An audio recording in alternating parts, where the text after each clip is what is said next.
Chris Parkey, obviously did the same kind of thing for you last year, Tom. Like so much of what you've Absolutely. I thought you'd taken enough notes at Claysmore School you could have run it yourself this year. We did, very much. Basically, guys, wicket keeping is obviously a specialist area, isn't it? And it's one area that I watch Winternet's junior coaching, and because it's an area of expertise and a specialist thing, we tend to get left, unfortunately. You have a 2-hour net session, 15 kids, 18 children, and that 1 or 2 wicket keepers never get the opportunity to keep wicket, whether that's in the net situation or whether that's actually a coaching drill themselves, really. So what we're going to do today is quickly, for half an hour, 45 minutes, whiz round some of the basic wicket keeping drills that I still do today, and even from a kind of under 10 level all the way through to men's cricket. These drills are kind of the fundamentals, really, for me. We've got standing back work, which is obviously the bread and butter. You know, as a wicket keeper, standing back is something that we obviously do quite a lot of. Then the specialist stuff of standing up to the wicket, to spin bowlers, to medium pace bowlers, is obviously huge, and that's where you get found out as a good wicket keeper or as a poor wicket keeper. Is there any wicket keepers here? I know you've done some before, Andy, haven't you? That was a long time. Many years ago, when you had steak in your gloves. Has anybody ever kept wicket before in a game situation? Yeah, wicket keeper, so plenty of us there, really. I mean, what we'll do quickly is we'll go through a footwork drill standing back, our catching technique and catching areas with our hands. We'll then move that into one-handed catching, and then what we'll do is we're actually just going to have a little footwork race between you all, really, just to see who is the fittest and the most agile between us all, really. And then what we'll do is we'll get onto the real fancy stuff of standing up as well. So you're all going to have a go at standing up, actually analysing a partner, constructive criticism, and actually see how you can improve that person you're walking. Whenever you're asking a wicket keeper to do a keeping practice, or even in a net situation, try and make sure that the ball size is right for them. I'm seeing quite a lot of wicket keepers, kind of under 12, under 13, playing with this big ball, and their tiny little hands and their tiny little gloves are not big enough or strong enough yet to catch this big ball. So just keep an eye on that, kind of that crossover year group, making sure that they're using the right quality ball and obviously the right size ball. That's massive really for us, really. Right, Greg, going to need your help here, really. Okay. When we're standing back as a wicket keeper, lots of wicket keepers put their hands up and treat it like goalkeeping, and that's pretty much what we are. So whether that's 5 yards back, 10 yards back, or 20 yards back, whereabouts are we trying to catch the ball as a wicket keeper? Anybody? Waist high? Waist high? Waist high? Yeah, I think in England, I would say between our hips and our knees, ideally. We don't want to be catching the ball by our ankles all the time. And actually, probably our hips may be a little bit too close. If the ball is bouncing luckily up that high, I think we might be slightly close for the pace of that bowler. So I think anywhere between our hips and our knees is that ideal area. Our hand position. Who's got some coaching points for me with our hands? How do we want our hands linked or overlapped or crossed over? Yeah, you're demonstrating it, Andy, yeah, Tommy? What do you think? With gloves as well. Yeah? Mm-hmm. So your little fingers are just touching there, aren't they? Yeah. Massively. Yeah. I was going to say, if they're younger, and because I do a lot of girls' cricket, so we get them just to overlap the pinkies. Absolutely, yeah. So touching pinkies. Looking at the modern day gloves, it actually draws them out nice patterns for you, really. If you just get them to touch little fingers, you do get that hole at the top of our gloves there, the V's, which we don't want. We don't want that. There's a gap there for the balls to go through. The strength of our hands together aren't strong. What we do is we actually want the wrists to stick as well. So you've then got your patterns on your gloves are glued together. I think that's a lot stronger and a much firmer catching area than obviously that. Does that make sense? Yeah? Huge thing. You see the junior catchers, the young wicket keepers, touch their little fingers and think that they're doing everything right, but unfortunately there's that gap there at the top there that balls break through. So I try and get them to stick those wrists together and actually make that pattern with our gloves. One of the things I'd like to try and get into the children is actually get their thumbs away from the ball. So actually that position there is better than that position there. So they're doing all the right things with their little fingers and their wrists, but then these thumbs curl over and the catching area then is much, much smaller than that. Okay? So what you can do, Greg, just come forward. That's it. You can come down, guys, a little bit so you can hear me, because the acoustics is pretty shocking in here. As a coach, as a coach or as a player, you can either use a cricket bat and actually hit this ball down the tunnel straight towards the wicket keeper, but unfortunately that's quite an advanced skill. So Greg's going to throw the balls knee height. Chest high. Yeah, I'm not too tall, mate. Good. One of the things you're looking for from the wicket keepers here is head and hands. So your head and hands are working together all of the time. That's a huge thing all day. Head and hands. People talk about soft hands. For me, if your head and hands are working together, the soft hands doesn't come into it. If you start seeing wicket keepers giving with the ball like this, the Australians, the overseas cricketers that come to Lords, come to England, you see them catch the ball on the inside, don't you? Why is that? Why do they do it? Why do the Australians, the South Africans, catch the ball on the inside? Okay. Maybe. The bounce. So the bounce is obviously a slightly higher, harder pitches.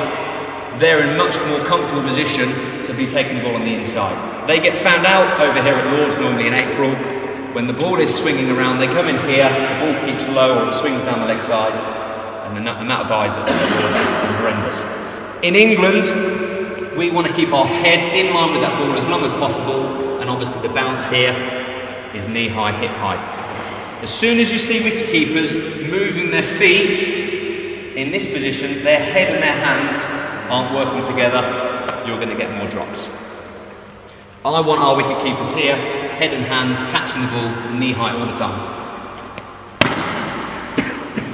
Terrible throw. Okay, so that's obviously a basic catch. Bowler's bowling the ball just outside the off stump, I'm not having to move. Right-handed batter, predominantly we're going to be catching the ball in this area here. Hopefully not heading down the leg side too often. So we'll come into our footwork now. We're using the green line here. How do we want our wicket keepers to move? Sideways, absolutely. Okay. Obviously the stance is a bit of an issue as well at the moment. Some wicket keepers are starting to walk in now. A little bit, they stand at first slip, and as the bowler's running in, they're walking in. I've not got a problem with that. Wicket keeping is a long time to stand there all of the time and doing this 3,000 times a day. What I'd say standing back, I'd emphasise keeping their hands low. So you don't want somebody walking in up in this position up here. The ball's going to be about knee height all the time. If I walk in, I put my hands on my knees, and as I walk in, my hands are down in this position here. I want to keep my hands as low as possible. Again, if a wicket keeper starts in this position, that's not a problem, so I've not got an issue with that at all. That's fine. I just feel sometimes when we're in this position, the wicket keepers come up and then they have to go back down. So again, you're up and down, things are moving, things are happening. You might get some inconsistencies and bounce, that kind of thing. They do go down, going down into that position. Yeah. Maybe going down instead of that position as little time as possible. I would do, yeah, because it's actually a tense position, isn't it? It's a pressure position. If you get the wicket keepers in this position, mid-off's got it, he's shining the ball, bowler's got it, he's shining the ball. It's a pressured situation in this position, your groins, your bum, your hamstrings. And this position, you kind of just sink into the ground here a little bit. You don't want our heels on the floor here. You actually want to be leaning forwards on your hand, coming up with the bounce. And in this position, you're then ready to, it's a tower position there. You're ready to power this way, obviously, or the leg side. But it's very easy just as a wicket keeper just to have a little sit down here and a little bit of a chill out time. You don't want this pressure position being held for too long for me. It's got to be a power position, not a stress position. If you're walking in, you're still getting down to the same position. Absolutely, yeah. So if I'm relaxed here at the moment, having a chat with first slip, the ball's moving round. But as the bowler's running in, I've got 15 yards, 20 yards to just get my pre-movements in. Right, I'm ready here, right, two, there, I'm ready. And touching the cone. Moving across all the time here. What things are we looking for there in the movement drills? Feet, head, hands. Okay? Very easy to do this. Come back up, side step across, down. We need to try and stay low. These hands have got to stay down by our knees all the time. So as we're moving, there. Okay? Is it quicker take 3 really big steps or 6, 7 little steps. Little steps, yeah. Power positioning. From this position here, whatever's natural in that stride pattern is going to get you from A to B as quickly as possible. And again, depending on the height, we're going to differ, aren't we? We're going to differ completely. Couple of things. When we are moving, making sure that the children's feet and alignment on our hips are always that way. You get some children that in this racing situation start to open out and starting to make it very easy. Like that. So you're always looking at their feet, their hips, their shoulders being in line with the ball. So as you're moving, there, it's natural. There all the time. The ball is going to be underneath my head at all times. So again, Greg, just do that, mate, for me. You just stand there, but you can throw them straight down the middle. Yeah, within reason, yeah. Yep. And they carry the ball all the way across. So again, you can do this as many times as you can.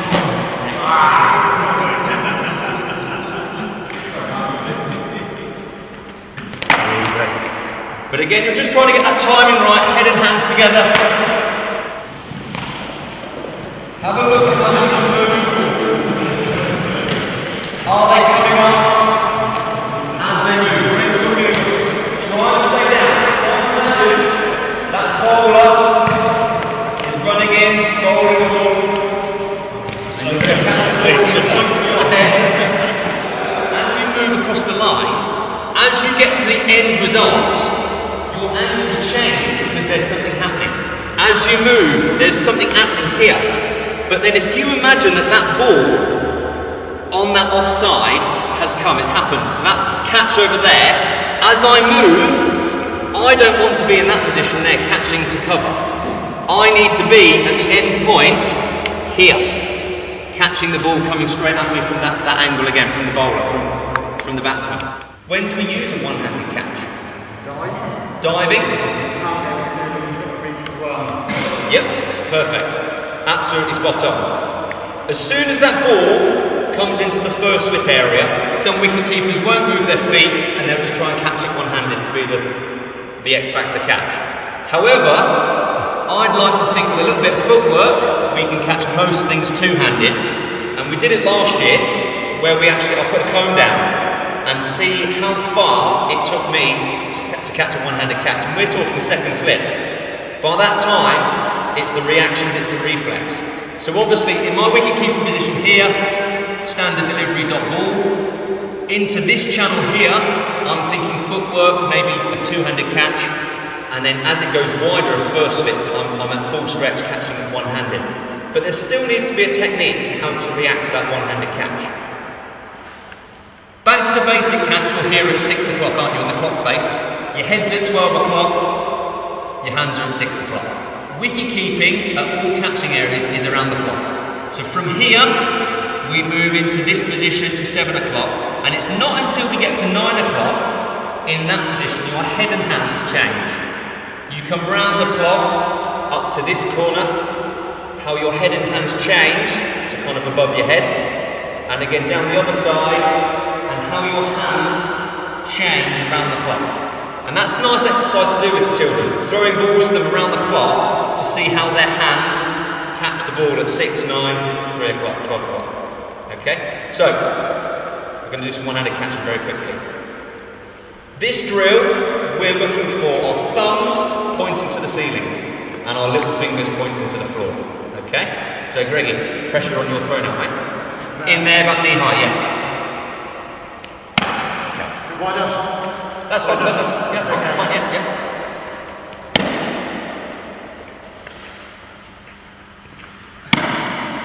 Two things to watch here is probably my head and my elbow. That's a good one. Why did I say my elbow? Strong. Strong? Yeah, was it bent or was it straight? Bent. Yeah, okay. As soon as we go to a straight position there, it's a locked out position, you're going to get vibrations and rebounds and drops.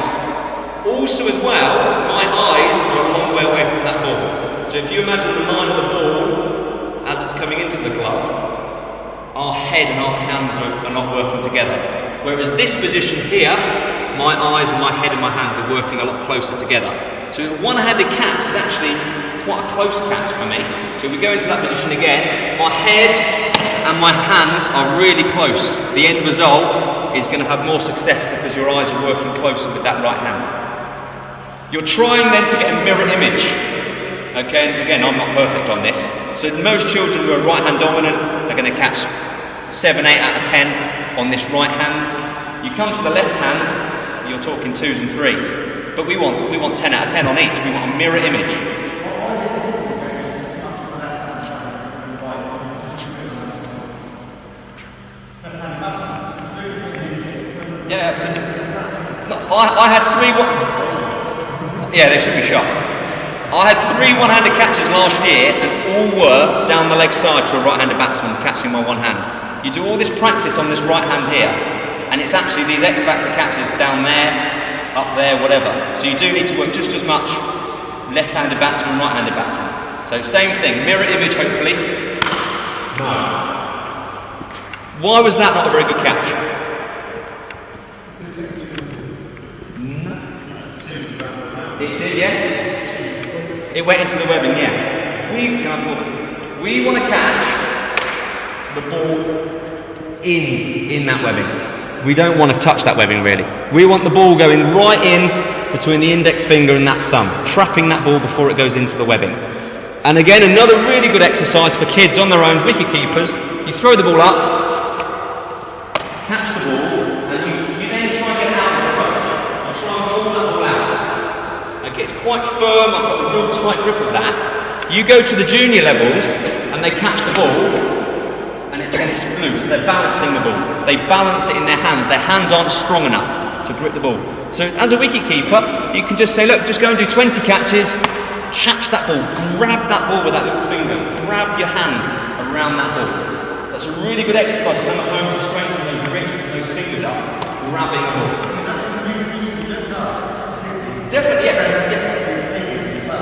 Absolutely. You see wicket keepers doing this all the time, and they're walking between overs. That's all they're doing, is they're getting that muscle memory into their fingers and their hands, grabbing the ball. And you get little kids, they can't grab the ball, they're balancing it up like this. Grab the ball, use those gloves, use those fingers, grabbing the ball as hard as they can. Whereabouts do we want our wicket to catch this one-handed catch? Are we catching it in front of our eyes? Are we catching it on the side? Are we catching it behind us? I'm trying to stay quiet. Oh yeah, yeah, you should know.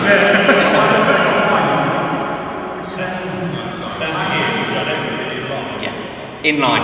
I'm working everything in line. And again, as soon as anything goes back, whether it's your footwork, whether it's your catch, things are going wrong. Everything is basically here, straight lines. If you catch it in front, if you throw me a ball out there, Greggy, and I go out here, that ball is being pushed that way, and it may well be going nearly deep enough. It's going that way. Same thing if I catch the ball from behind me, it's not letting the ball go past the green catching area, it's going to be an unbelievable catch the ball behind you. So you're looking to catch the ball in line with your body.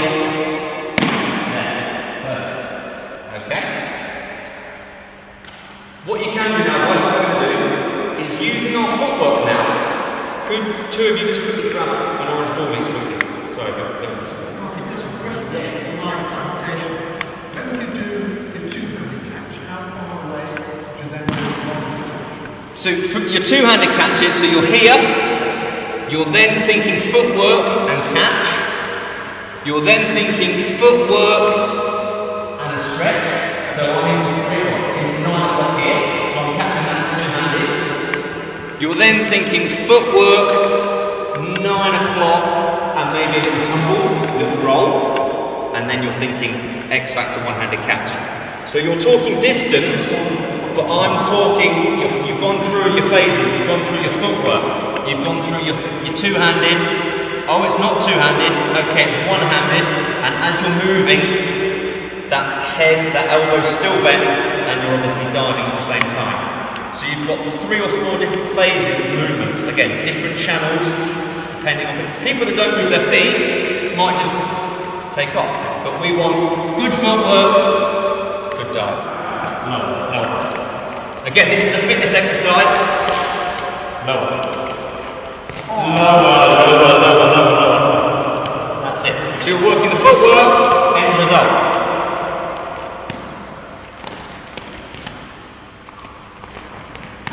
Lovely, lads. Right, one more. Good. And then we'll move up to the next line and see if that works. And if that's not the ideal area, they move forwards and they've got a position. You see, they are obviously coordinating the slips from the gully. So they'll make 3 lines. Obviously the back line, it's not working here. So we're going to go to the second line and so on. I've not got a problem with that at all. Not got a problem with that at all. But I'm looking for sideways movements. As soon as you see wicket keepers move back, they're doing something wrong. How would you coach that? So in a game, it's like, how would you get the player to that position and then knowing that? Again, for me personally, I'm using bowler's footmarks here, luckily standing that far back. If not, unfortunately, there's always a daisy or a weed that I'm aware of here somewhere. So, you're looking down right, there's a little bit of a clover leaf there, right. 2 yards back, I'm walking into their right here, we go, oh no, that's too low. So next time I'm going a yard in front of them, and I'm coming forward. Yeah, that's a bit better. Yeah, this is me. So taking throws. Wicket keepers, the throws at junior level are more erratic. A lot of balls go above our heads. How do you coach somebody to catch the ball above their head?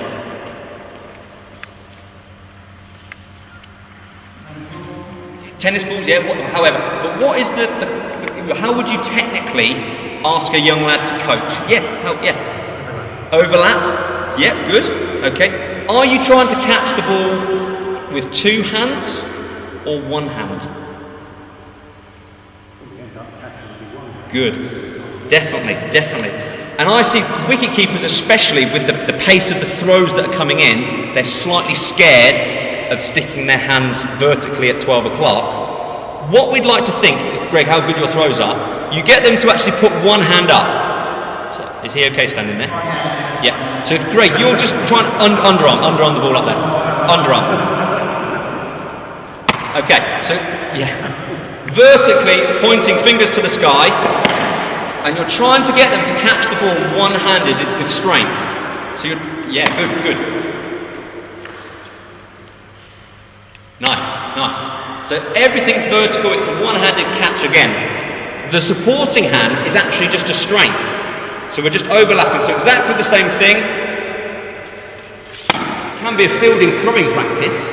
You all ask the fielders to throw the ball at chest at the wicket-keeper's head. So actually, you get a lot of throws up around here.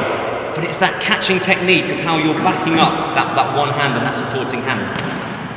So that's a good thing to look at, overall. Because as you say, high catches, you take reverse cup onto your shoulder or just behind your shoulder, or you move your feet and you catch it properly, however they want to do it. But as a wicket-keeper, the ball's coming straight at your head, and you might have to jump as well, but it's a one-handed catch. So, young wicket-keeper, standing up. Where do they start? What advice are you going to give them to begin with? Be close to the stumps? You're close to the stumps? Within breaking distance, obviously. Yep, within touching distance. Is it also obviously people who stand up and mark with their feet in the middle stump? Is that where Middle stump?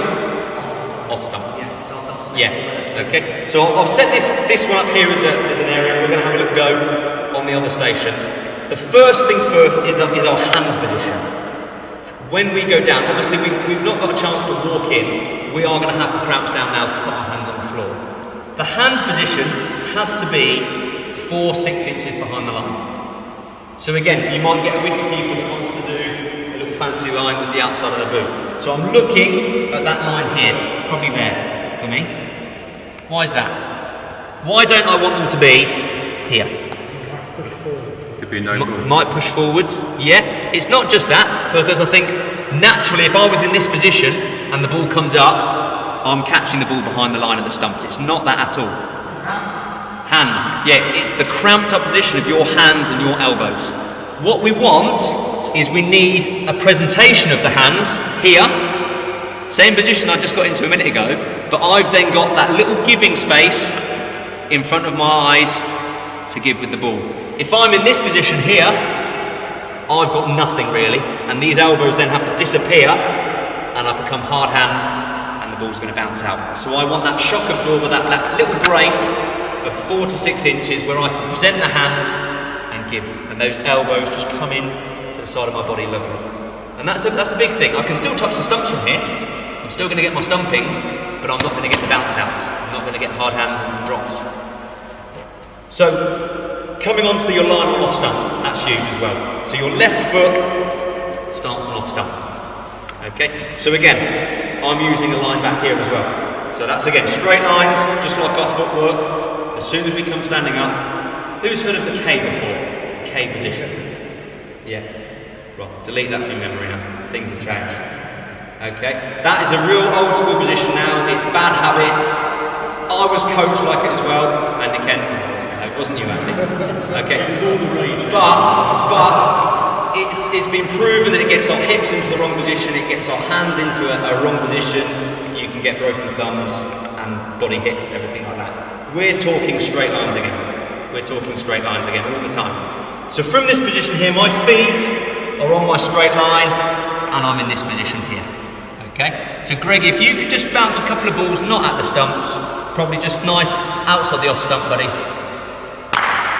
Okay, yep, fine. Okay, so all we're doing is catching the ball below our eyes again. Okay, a little bit closer to off stump than that, but if you can. Good, there. And again, I can touch the stumps, but my head and hands, a real simple exercise, 4th, 5th stump, that corridor there that the bowlers are always aiming for. That's what we want. Bowlers will 10 overs there, couple of days. What we don't want to see, can we throw me another one?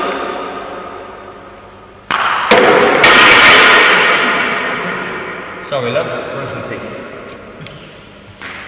What we don't want to see is wicket keepers actually taking a step back. So again, the red cones are there for my purpose. From here, you get wicket keepers do that. That's a huge movement. Again, the angle's gone. But not just that. Why is that? There's two wrongs in this. What are they? Can't reach the stumps yet. The momentum's gone to get a stumping. Yeah, the hands can still. Yeah, hands are there. No. A little bit, yeah. Head's moving a little bit. So as that ball's coming through, your head's moving. No. Oh, you're filming. Come here, stand here quickly, sir. Can you just come and stand as the batsman? No, play a forward drive and just hold your position if you can. So from that position there, that stump is the cricket bat. This position here, I'm what? A yard and a half from the edge of the bat. That ball's still going into my gloves. If I take a step back to 3 yards, that ball's deflected past my gloves and the chance is gone. So you're again, like a goalkeeper with his angles, you're shortening and cutting down those angles, so that ball's going straight into those gloves of quite a thick edge. And so again, that's just, catching safety, there's no slip in maybe, you're, hiring those chances of catching an edge. So that's that, think of that. You'll be needed again in a minute.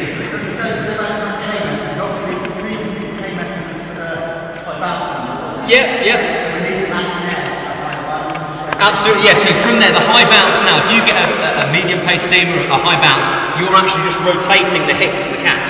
Because from there, as you said, the K, you've lost momentum then to get your stumpings. Whereas from this position, you get a bounce, you get the catch, and you can get back down. It's actually from your hips, you're pivoting, your hands are going into the kind of 9 o'clock area and up to get back down. Again, straight line work. You've got your normal catch just here, basic catching. You've got then that half a step into this area again. Your head and hands are still working there. So Greg, you throw a few there? Yeah, 2 foot wide. Okay, so again I'm working on a straight line to push back to the stumps. These red cones are probably my catching area. At no time when we're standing up do we want to see a wicket keeper doing that. Sidestepping, that's a no-no up top, up to the stumps. Again, our momentum's going, we've lost the chance of the stumping. If it's any wider than this position here, and I've got obviously my hands at 9 o'clock, then I'd like to think that that's a wide in Dorset. Yeah? So, you know, that's the bowler's fault, not mine. And again, you know, it's his figures, not mine. But I'm thinking of my game here. I want the catch and I want the stumping. Yeah, leg side obviously slightly changes. So from our footwork here, you do need to get a little step in. Just one. Just one. So from here, the ball goes down the leg side, and again, I'm in the natural position here. Feet are on a straight line, head and hands. So a couple, Greggy. Trust yourself. Just a little skiddy throw. Good. Okay, feet are still on the line, and again, the ball's there. Why is it more difficult to catch down the leg side? Viewing's blurred. Yeah. Sir, could you come and stand as a batsman for me very quickly? Guys, if you just want to quickly just whiz round onto the artifice. When do you move? When do you move? Do you move right at the last minute? Do you guess? As you lost sight of it? Late as possible. Late as possible? For me, as early as possible. Yeah. If you move as late as possible, you're guessing. So if you move and you lose sight of the ball, and that ball's probably 2 yards in front of him, you're blind, snatch. A bit of a lucky dip. The ball's hitting your gloves. I want you to make that, the wicketkeepers to make that assessment a little bit earlier on. Quick decision making, bowler lets go of the ball, he knows the bowler, he's an in-swing bowler normally, when he's bowled the ball at leg stump, it's only going one way, the ball's halfway down, and I can see the ball again. Where is it? Oh, it's coming straight towards me. Okay, I've got it. Oh, it's swinging even more. Okay, Jesus, that's bad. But I'm in a better position because I've got the eyes on the ball. Yes, if it's at the batter's pads and it's touch and go, you still see a lot of wicket keepers very early being in that position there, and you want to see the ball. So it's making that quicker decision to get their head and their hands on the ball. Okay. That's too much. Okay, but you're trying to get that footwork in a quicker response to be able to see the ball. Okay? The way to do that is to build up that confidence with the wicketkeeper. You can actually get him in the finishing position, catching some balls down the leg side, just like this. So he's seeing the ball. Oh, that's easy. Now coming down there, I'm losing that ball, but I'm seeing it all the way through. Oh, that's a good one. Okay? You go back again. How do I get into that position? Perfect. So it's that footwork and the timing of the footwork, the head and the hands working together. But what you can do is get that little step in, and you've obviously got a bigger catch area. The one area of weakness is actually down the leg side, wicket keepers will back away. Because they're losing sight of the ball, you'll get that bad habit of going here. Because they can't see it, they want more time.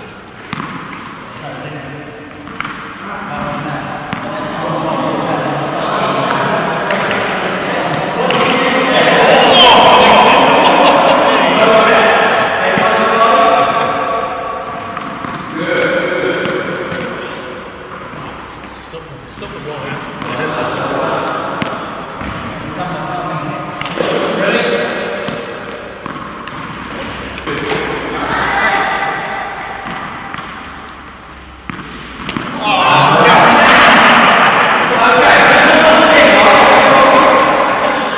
For half a second. We don't want to see wicketkeepers snatching the ball, taking the bails off within split seconds. I want a wicketkeeper that's going to catch 100 out of 100 here, all of the time. I don't want a wicketkeeper that's going to catch 80 out of 100 because he's doing the next phase already. Take the catch first, worry about that next phase after.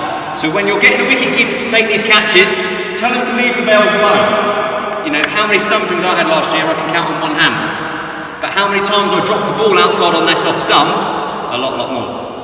I want them to catch 100% out here and worry about that next phase half a second later. There is more time than you think.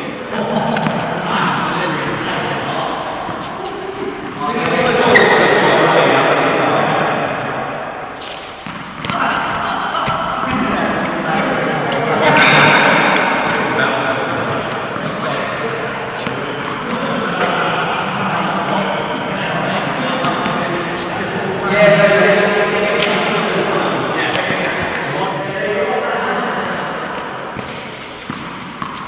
about catching the ball in front of your eyes. Don't stand to the ball, think about footwork.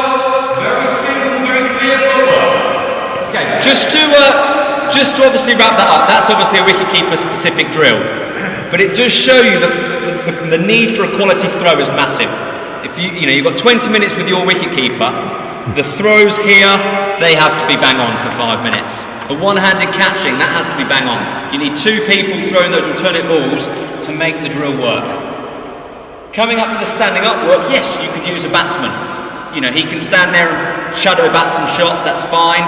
You can obviously advance that and get people moving their feet to get some realistic stumpings and actually get them, putting them under pressure.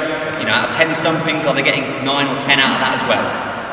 One of the biggest things that we don't practice is kind of slip catching and snicks. Okay, and again, there's different drills. There's boards that we can sometimes use. I still don't think you can go far wrong of actually nicking it yourself. You put pressure on one of your young fielders to throw the ball. You as the coach stand there and you can nick and edge the bat. You've got the wicketkeeper, you've got 3 slips, you've got a gully, you've got a third man, you've got 5, 6, 7 players being involved. You might have 5, you might have 6 sitting out. However, use them. Let's make it a game. You've got 3 slips, a gully and a third man. If there's a drop catch or a misfield at third man, swap over. The other team of 5 come in, rotate the thrower. So you're using a squad of 14, 15 lads in a fielding drill. It's a wicket-keeping catching drill, it's a slip close catching exercise. You're putting pressure on the thrower there to practice his target throwing from 10, 15 yards away, and put pressure on the whole squad, improving their slip catching, and you move round. The one drill that you probably do need to be specialist on is a snick for the wicket-keeper standing up, because that's a reaction catch. What we're going to do, can I borrow you, sir? Greg, can you throw?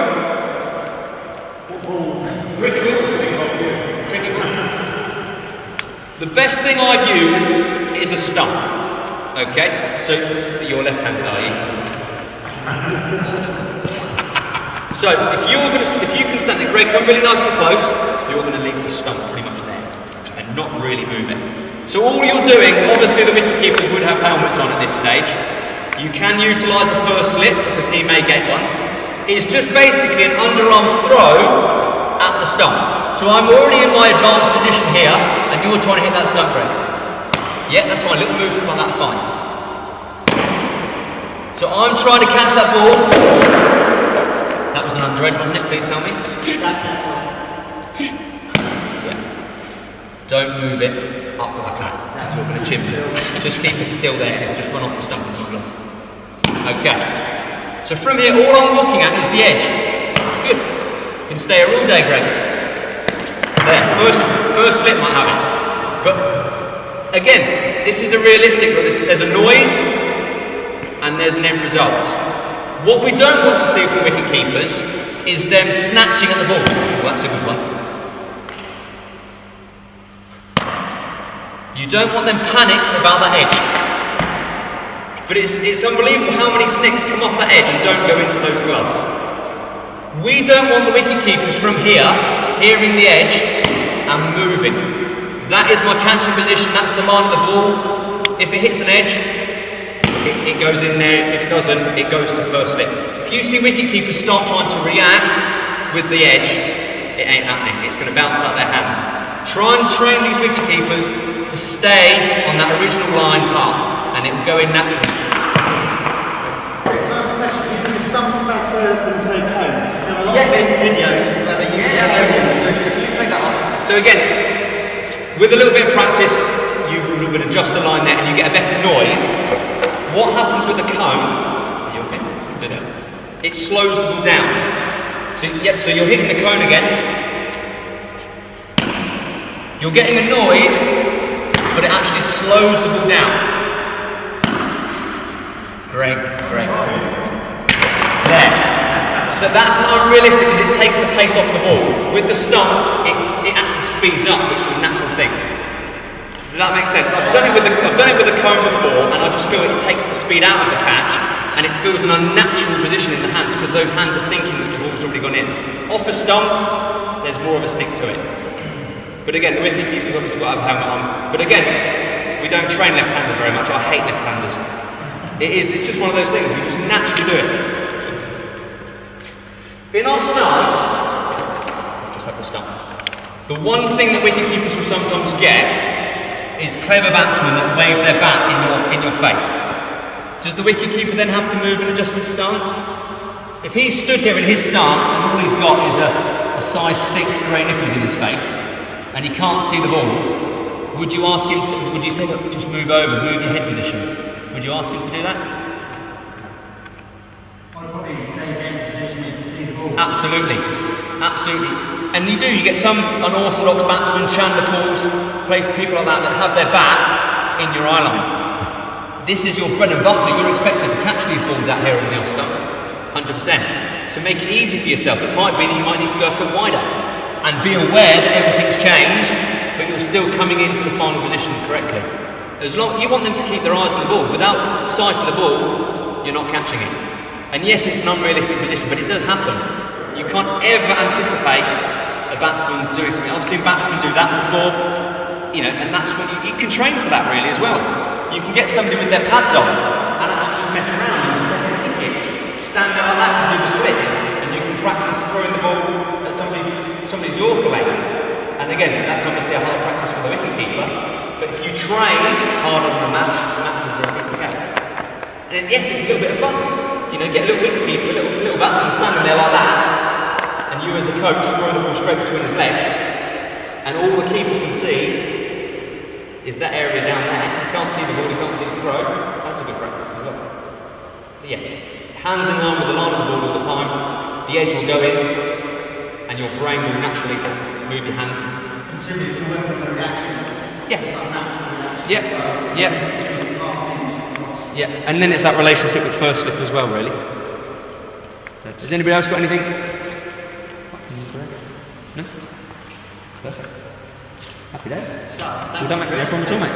No problem at all. Yeah, run.